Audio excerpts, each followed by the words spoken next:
প্রিয় বন্ধুরা, এখন আমরা মাঠা খাওয়ার জন্য যাইতেছি বাউল মির্জাপুর। অবশেষে চলে আসলাম। এই দেখেন, এই যে মুন্নি মাঠা ঘর। এখানে সব মিলিয়ে 8টা ঘর আছে। 8টা ঘরে প্রচুর ভিড়। দেখেন কোন ঘরে যাবো আমরা খাওয়ার জন্য, এটা নিয়ে আমরা দুঃখ পাশে আছি। অবশেষে আমাদের এই ঘরটা পছন্দ হলো। এখানে দেখেন যে খুব ব্যস্ত কাকু মাঠা বানাইতেছে। আসলে মাঠা খাওয়ার জন্য আমি টাঙ্গাইল থেকে বাউল মির্জাপুর গেছি। ব্রিজের গাড়াই এই দোকানগুলো অনেকদিন ধরে দেখি এখানে মাঠা বিক্রি করা হয়, আমি আসি না। আজকে সময় পেলাম, পরে আমি আমার ভাইরা দুজন মিলে বিকেলবেলায় আসলাম মাঠা খাওয়ার জন্য। এখানে কাকু প্রতি গ্লাস 30 টাকা পিস নিতেছে মাঠা।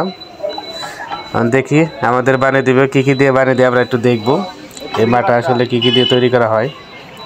এখানে অনেক মহিলা সবাই আছে, বা অনেক বন্ধু বান্ধব অনেকে নিয়ে আসছে ঘুরতে মাঠা খাওয়ার জন্য।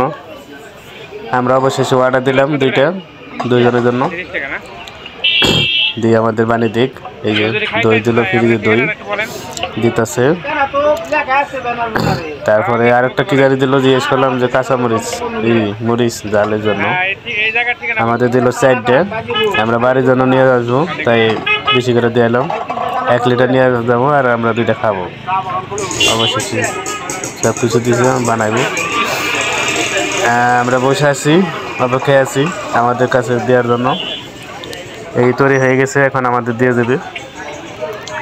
আসলে চতুর্দিকে প্রচুর মানুষ দেখা যায়, এই যে সবটা ঘরে ব্যস্ত আসলে মাঠা খাওয়ার জন্য। আসলে সব জায়গায় এটা পাওয়া যায় না। ফুলবাড়ি এত বড় বাজার, তারপর ওই জায়গায় মাঠা নেই। আর যেখানে শেষ দেখেন আমরা খাইতেছি, সেই স্বাদ, ভালো সুস্বাদ, ভালোই লাগতেছে। আসলে আমি মাঠা কোনদিন খাই নাই, এই প্রথম খাইতেছি, তাতে স্বাদ ভালোই। আপনারাও আইতে পারেন। এই আমার ভাইরাও খাইতেছে। ফুলবাড়িয়া থেকে দক্ষিণ দিকে বাউল মির্জাপুর মেন রোডের সাথেই ব্রিজের গাড়ায়। আপনারা চলে আসুন মাঠা খাওয়ার জন্য। এখানে দেখেন অনেকটা দোকান আছে, আপনারা যে ঘরে পছন্দ ওই ঘরে খাইতে পারবেন। এই দেখেন দই, এই সবটি দই ফ্রিজে ভরে হয়, পছন্দ ঠান্ডা করে তারপরে এটা এই যে ব্লেন্ডারের মাধ্যমে দিয়ে তারপরে তৈরি করা হয়। আসলে তেমন কঠিন কোনো কাজ না। আর একটা ফর্মুলা দেয়, ওটা আমাদের দেখাইলো না, কিন্তু পানি দেয়, লবণ, দই আর হালকা একটা কি জানি দেয়, এটা দিয়ে মিক্স করে তৈরি করা হয়। যাই হোক।